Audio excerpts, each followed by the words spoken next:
What's up, everyone? This is Gail Dudley with your news in motion. Today is Thursday, people. It is Veterans Day, November the 11th, 2021. I just need y'all to come on up in the room. People, come on in the room. Let me know how your week is going. Let me know what your plans are going into the weekend as you pop on here on today.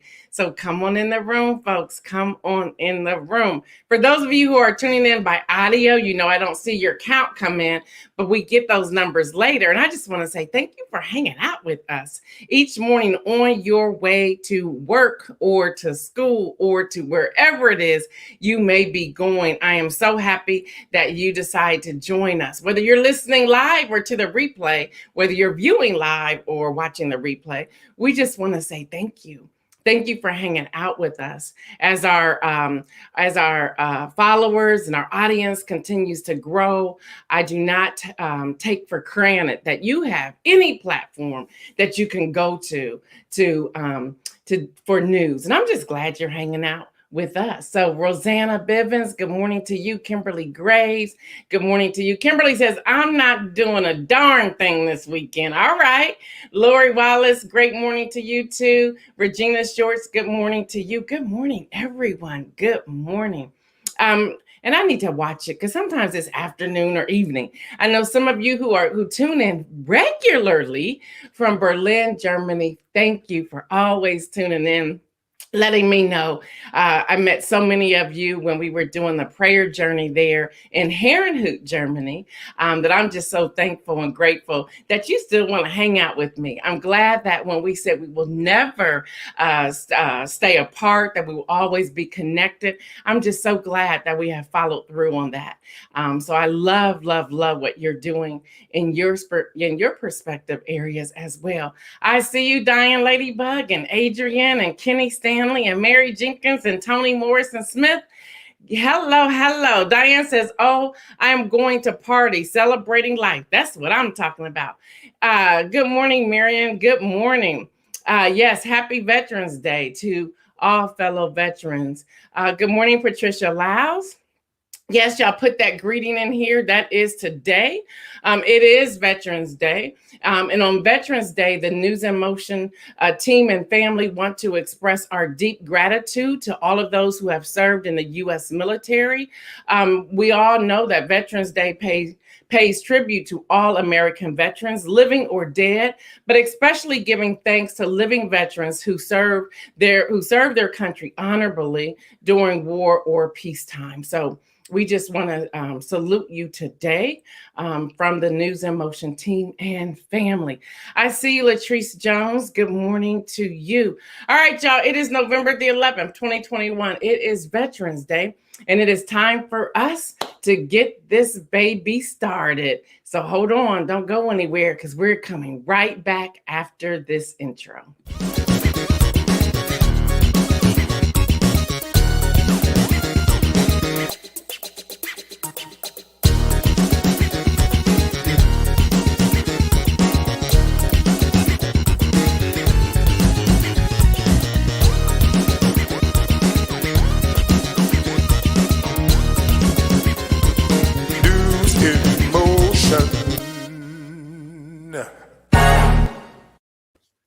All right, y'all, on COVID news. I haven't talked about COVID in a minute, but CNBC is reporting that after declining for weeks, hello, somebody, the number of COVID-19 cases in the U.S. have leveled off at an average of more than 74,000 cases per day. 1,200 plus people a day are still dying from COVID, a slight increase in the deaths than last week. But we're just happy to know that it is leveling off. Continue to protect yourselves. Wear your mask.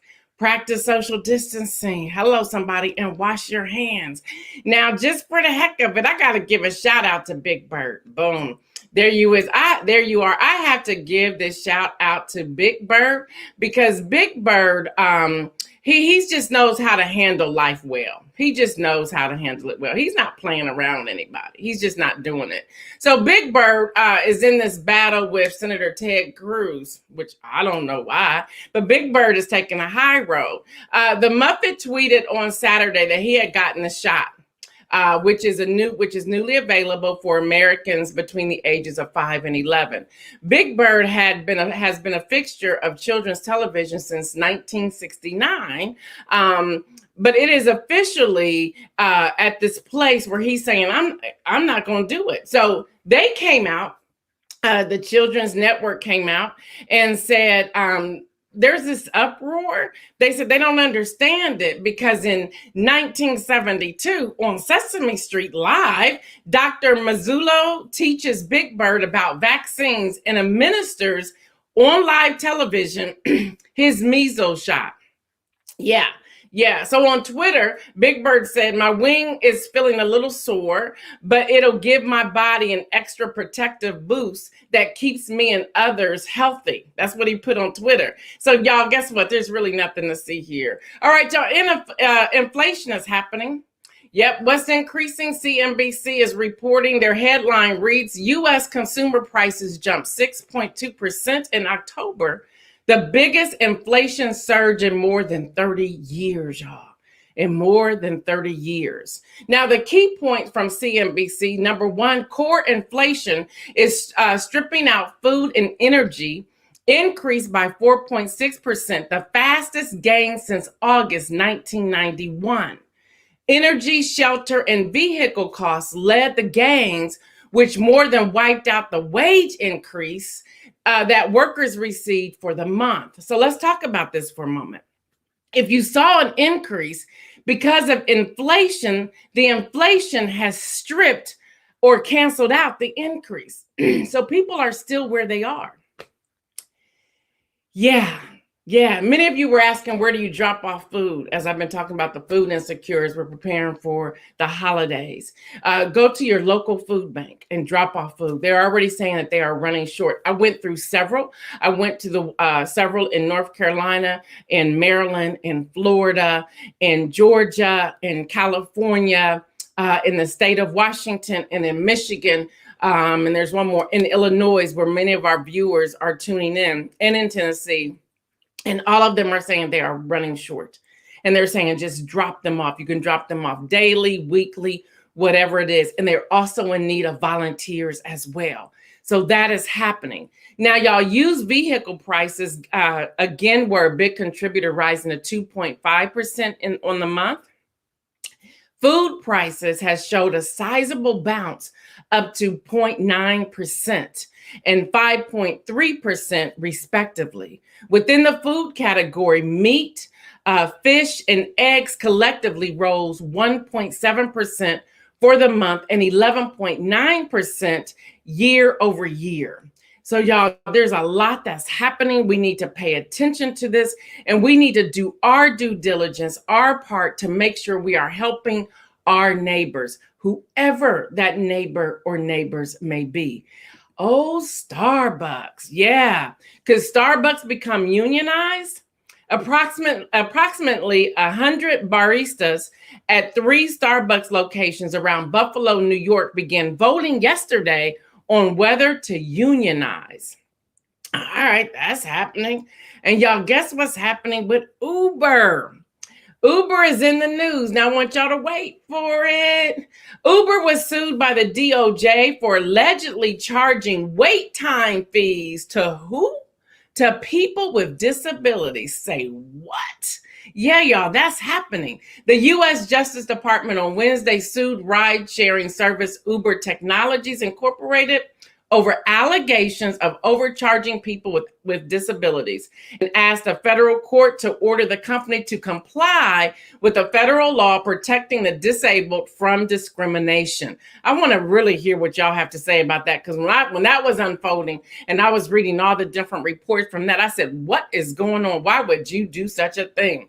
So yeah, it's just crazy. So weigh in on Uber. Y'all want to hear what y'all have to say about Uber. I'm going to go to the next one, and I'm going to come back and see what you say. So fill up the thread with that. Y'all, Verge is reporting that Microsoft partners with Meta, Facebook, to integrate its Teams platform to Meta's virtual reality-based workplace. Say that real fast. Let me see. Lori said, that's horrible, talking about Uber. Kenny Stanley says, I believe, oh, you're talking about the price hike on everything is done on purpose. The powers that be keep saying, if we raise wages, minimum wages, prices will go up.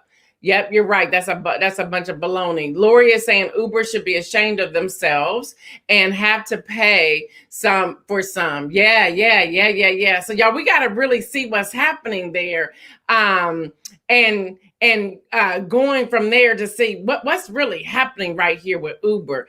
Mike said, I don't ever use Uber. They have been unethical since the beginning. There's been a lot with Uber. So just the fact that they did this allegedly is just really like perplexing to me. It's like, well, what do you want them to do? I'm a little confused. So we have that. And then what are we teaching? And I really want to talk about this for a moment. Now, YouTube is removing public dislike counts. The visible tallies of how many people click on the thumbs up or thumbs down for a video.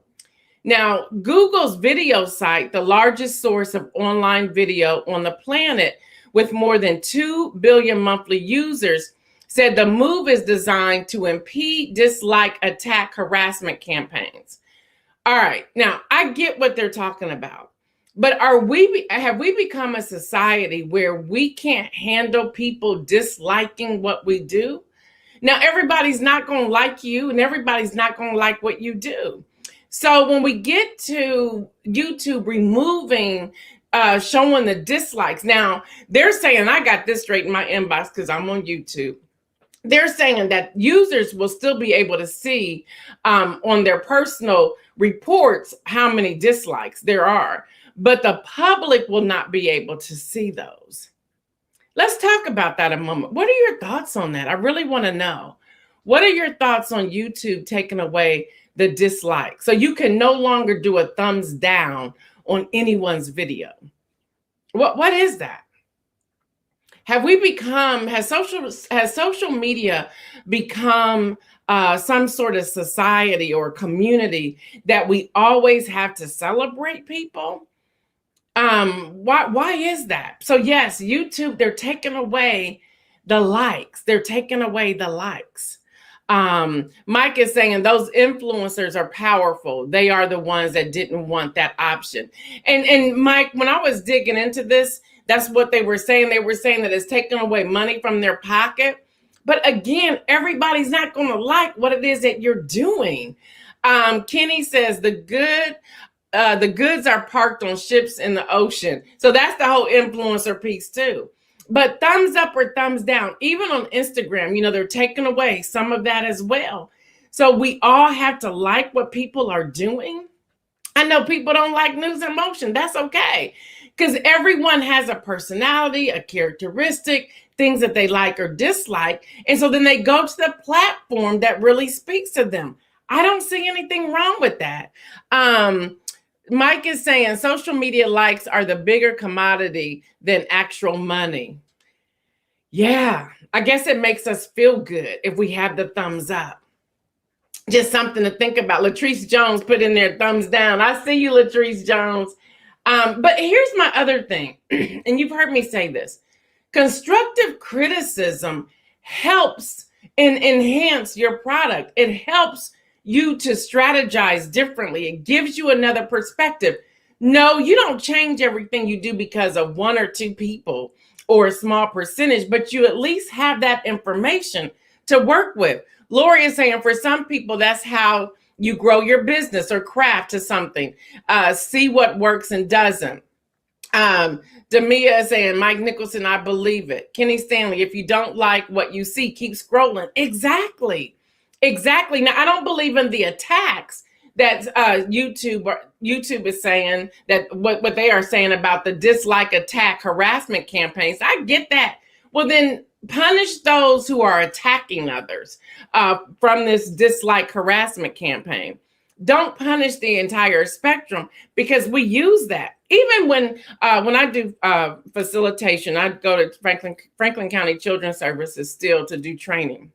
And even with that, I do not like seeing all fives, which means excellence. And there's no commentary, there's no written response. Tell me what you liked as your reason to giving me a five. Tell me what you dislike if you give me a 1, 2, 3, or 4, or a 0.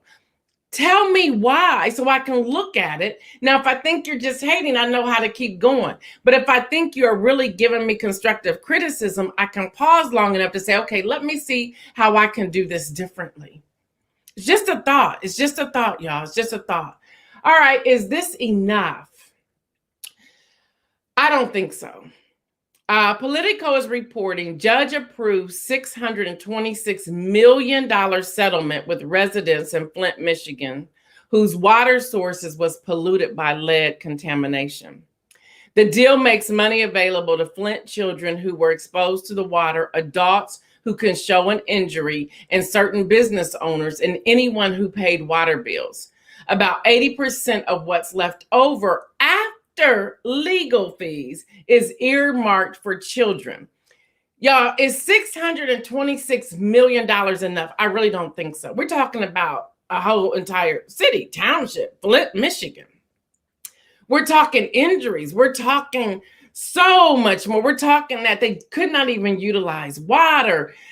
There's so much in there. And then, okay, the legal fees, so the money's paid out, the legal fees, then what? I don't think that's enough.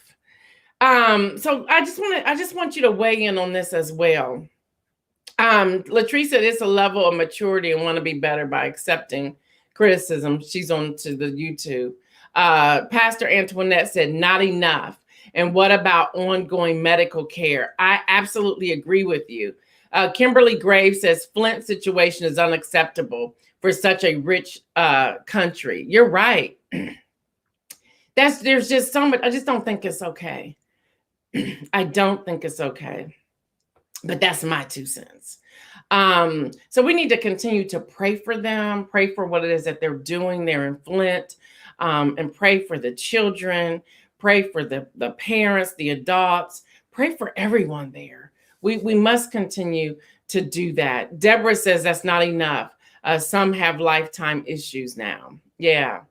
And you're right, Latrice, and it's been forever. That Flint has been waiting for a resolution. I totally agree with you. All right, y'all, changing gears. This is our last day, and this is going to be a day of celebration that we are in what they call the National Donor Sabbath Takeover Week on News in Motion. Yesterday, I was going through some of the comments that were posted, and I am just so grateful to be working with Demia and Lifeline of Ohio that we were able to pause and deal with some of the grief. Some of the comments, there were times that I know I teared up many, many times. Even when I was sharing towards the end, I was doing everything I could to make sure I didn't bust out crying, because y'all know I will cry on this show in a minute.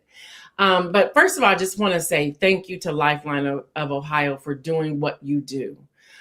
Thank you. Thank you for the legacy. Thank you for the gift of life. Thank you for your presentations. Thank you for your numbers, your statistics.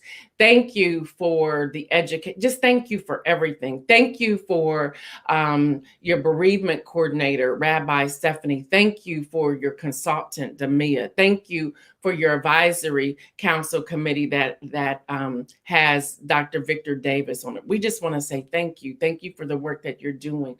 Thank you for just how you roll things out. Thank you for this week and next week with the entire National Donor Sabbath. So just thank you.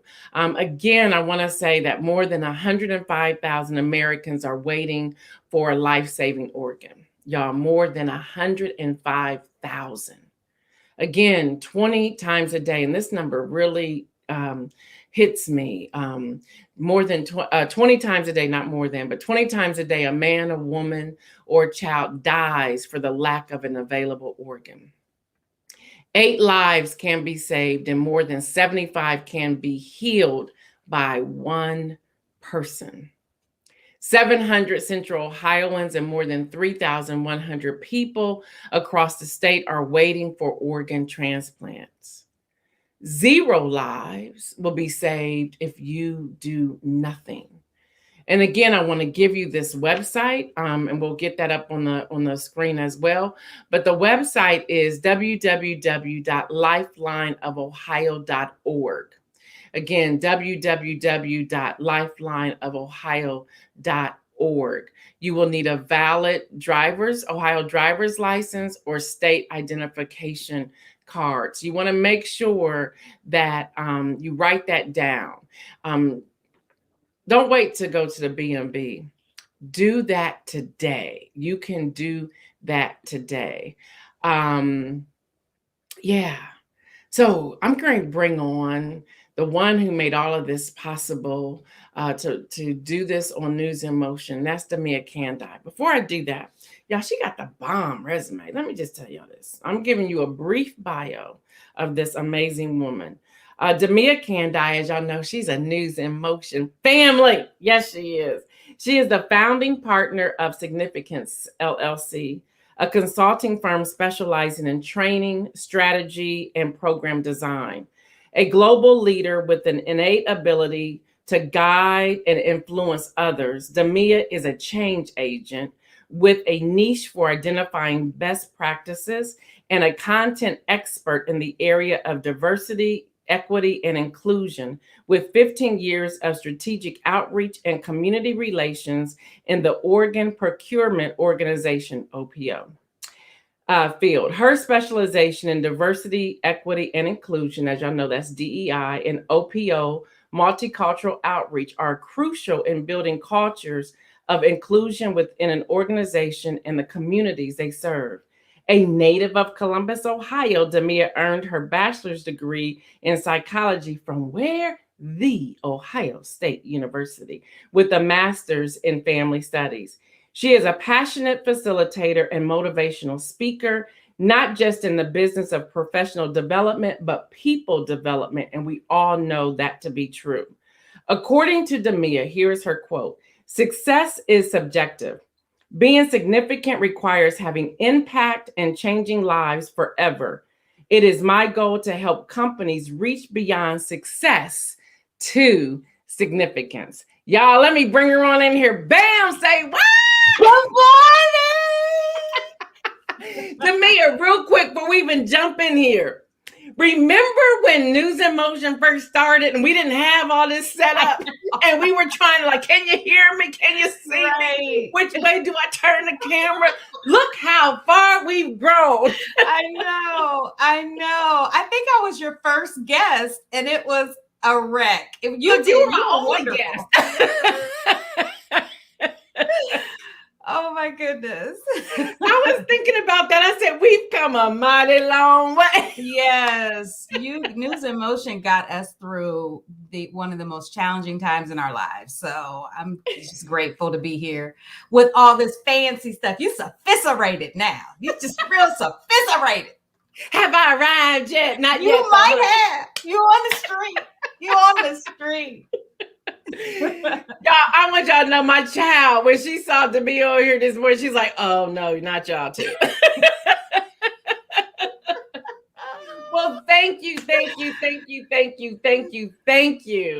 I'm just so glad that you're here. For those of you who are not aware, the podcast tomorrow continues the National Donor Sabbath takeover, and we have Demia and Rabbi Stephanie on the podcast, y'all. We had a great time recording that, so you don't want to miss that tomorrow. It drops at 5 a.m. Most people begin to download it at 7 a.m. So just go to Namosa Fridays on all the podcast platforms and subscribe and download it. You want to hear that podcast. So Demia, girl, what you got for us? Well, a little bit of this, a little bit of that. What questions do you have for me, Gail? I'm going to jump in here, girl. As a DEI leader, as our communities become more diverse, how has your care changed within the different communities? It's so interesting. I'll speak to, I'm here on behalf of Lifeline of Ohio, so I'll use that client as an example. It's been really interesting watching this transformation with the pandemic and then civil unrest, right? With Black Lives Matter and the George Floyd, and really navigating organizations, especially Lifeline, into being an anti-racist organization. That was language that they wanted to use, that they wanted to be, and in that commitment, started to really hone in on how do we continue with our mission to empower the community to save and heal lives through organ and tissue donation, and still be sensitive to the needs of the community. And so I've always said, we cannot help people give if they can't get to giving if we can't pour into them and help them live. And so we really, when they identified racism as a national health crisis, we were like, okay, that's it. And so, for example, as much as that we're in the community where we're always doing presentations, with the pandemic, that had to go virtual, right? And so, but one of the things that we thought was important was during the Black Lives Matter movement, we don't need to talk about donation right now because Black people are dying. We had higher numbers for the pandemic, and we were literally being gunned down in the streets. And so to have an organization to listen to my recommendation of, let's be quiet right now and let's just pour into the Black community and our communities. And so that's why you saw our partnership with Hip Hop Fitness, and even with Mike Nicholson and Hip Hop Fitness, and him wanting us to take the stage. And I was like, nope. I think we did it one time. I was like, no, we want to help people live. If they'll remember, they will remember. If we pour into the community, they will remember and they will give. But we cannot, it is tone deaf for us to know that the community's hurting and not try to meet the need of the community. So we started partnering with Primary One and barbershops and salons. When we first went into the pandemic, we were like, what do you need? What supplies do you need? How can we keep you afloat? How can we help you sustain during this pandemic? And so, Project Lend, just all of our partners, it was really just about this outpouring, because I believe that in outreach, it's selfish if we are always extending a hand out without pouring in. And so it's really changing this model of how we do outreach. And Lifeline is really spearheading that in the OPO community. And not all OPOs are there where we are, where we could say in the middle of the week, I know that we paid for this sponsorship, but don't talk about it today. Let's pivot because of the need. Does that make sense? It makes a lot of sense. I think from what I read through the thread yesterday, through the chat, that people needed it and they also appreciated it. Mm-hmm. And I think that also gave them an eye-opening experience of, okay, because they paused, I'm ready to do something. I'm ready to sign up and become a donor. Yeah. So, but I have you to thank for that. Like, okay, you were like, no, don't worry about continuing that course. Go ahead and let's pause. Yeah. So thank you for your spirit of discernment with that as well. Yeah. Thank you. As we shared yesterday on our podcast time, which we had a great time. It was like sister girls at the table. Mm-hmm. You said something that I would love for you to share with this community. You said that we need to be able to come to the table and have that conversation. Mm-hmm. Just like you talking about moisturizer. So can you share with these viewers and listeners today how you broke that down? Because I thought that was extremely powerful. Mm-hmm. Well, first of all, I never remember what I say. So there's that. But we try to make that. It's kind of like when I walk companies through this DEI journey, and I'm like, it's not deep. We keep making it deep and it's not deep. The pain is deep, but the conversation doesn't have to be. And so just as you're talking about, I think I might have said something like, oh, I like that moisturizer. Oh, where'd you get that? Donation can be as simple as that. When it's all said and done, I want to be a registered, hey guys, it's on my license. I just want to let you know, I want to be a registered donor. That's one less thing you have to worry about. And then move on with where you get them shoes. Like, it doesn't have to be deep and heavy. But you do need to have conversations with your family. So we want you to register, but we also want you to have a conversation with your family. But it doesn't have to be, I need everyone in the room. I need everyone in the room. I'm going to talk to you now about my end of life decision. It doesn't have to be like that, right? Say it, keep it moving. If you see a commercial, oh yeah, I'm a registered donor. Oh, are you? Yep. Keep it moving. Your family will know. And to me, it's just about normalizing the conversation. And so I can't remember the question you asked, Gail, but I know that was a part of it.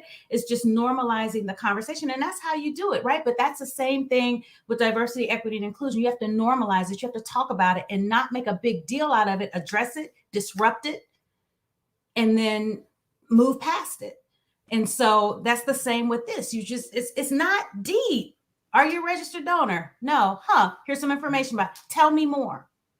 Like the language we give allies all the time is, tell me more. Really? When you don't agree with something, tell me more. Tell me about that.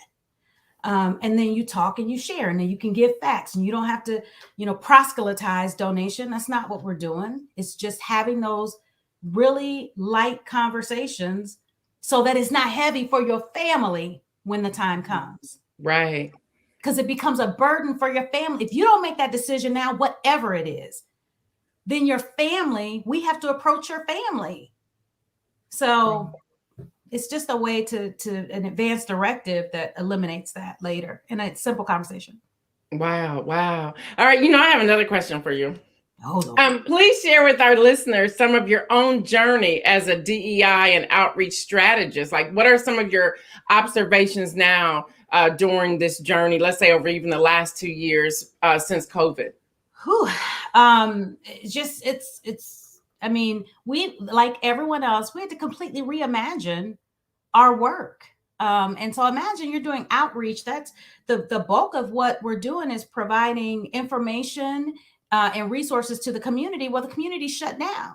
So how do we still do our jobs? And so we had to reimagine that, right? So we had to get on social media and have the camera turned upside down, right? And all of those things as we just kind of navigated and learned our way through that. And then just being conscious of our communities. We all, I think the pandemic really showed us so much of the disparities that exist within the community. And it just helped us navigate. And so it made us less judgmental, because you know how you make a decision and you're like, I don't understand. We're talking about when you're dead. So I'm already gone, right? Like, well, who cares? So then it makes you almost judgmental. And I'm not saying that for the organization. I'm speaking for me. Almost like, what do you have a college degree? You know about this. Why are you not registered? This doesn't even make sense to me. But understanding the crisis of racism, understanding the mistrust that people have with systemic racism and how that plays out with the health community. And it made me more compassionate. It made me go back and I don't even want to say mistrust, because we don't even use that word anymore, because it implies that they should trust, but they don't. Where sometimes my neighbor's dog, I'm sorry, it's very loud. But sometimes there's a reason why we don't trust, right? And so as an organization, we had to go back and say, you know what? They have a right to not trust because of systemic racism. They have a right to not trust. So we're not going to say mistrust anymore, because they have a right to not trust. Even though we know what we do is ethical, even though we know, but we have to meet the community where they are and honor that if there are systems of oppression that have affected people, it's going to take them longer to make that decision, and we will wait. Wow, that's powerful. That's powerful. I know we are going to show a video that you submitted, which I'll let you talk about that in just a moment before we go to it. But prior to that, can I do a couple rapid fire questions for you? Oh, yeah. Oh, Lord. Okay, you're like, oh, where's she going with this? The first one. If you had a choice to live anywhere in the world, where would you live?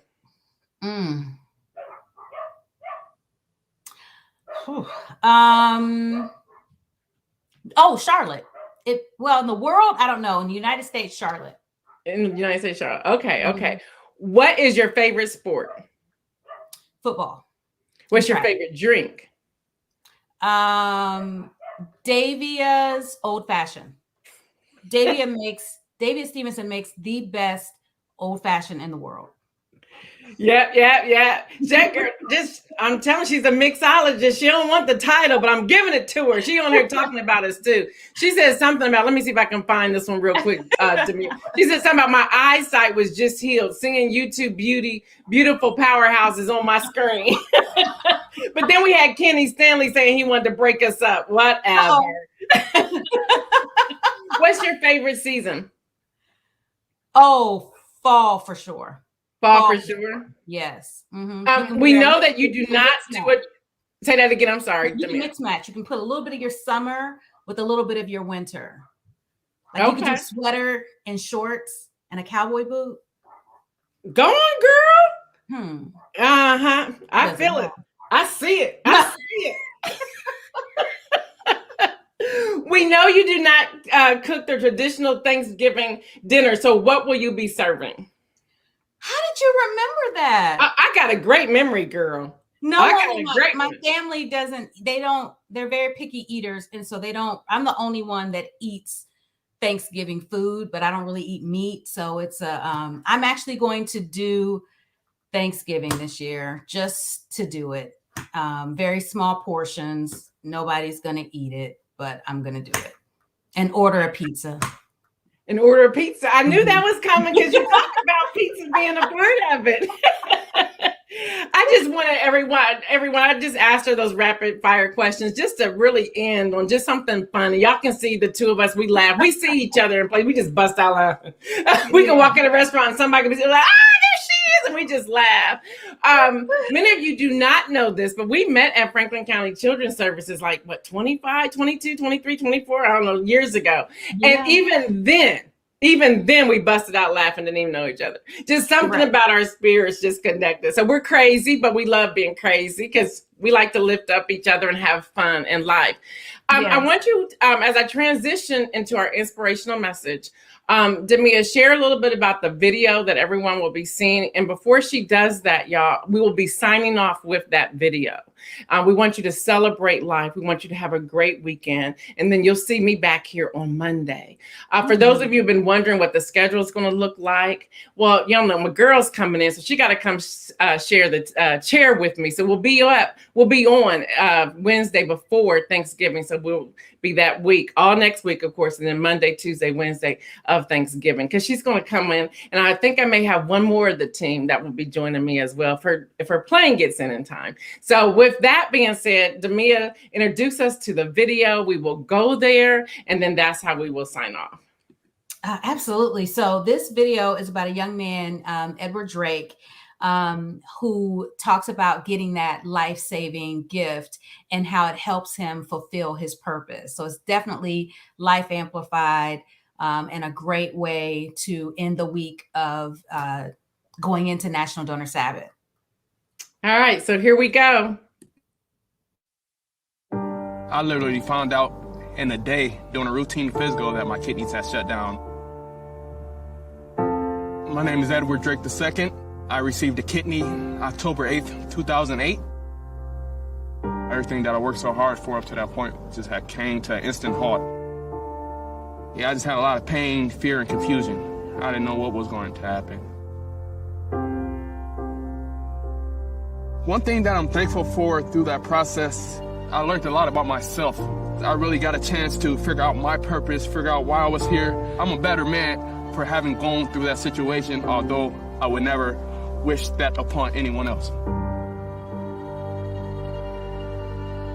I received a phone call. It's about like 12 o'clock. Edward, I got great news.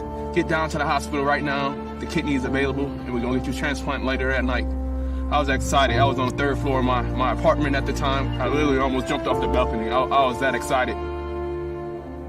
It was an amazing experience, one that I'll never forget. I was truly humble, like, wow, my new life begins. My new life begins.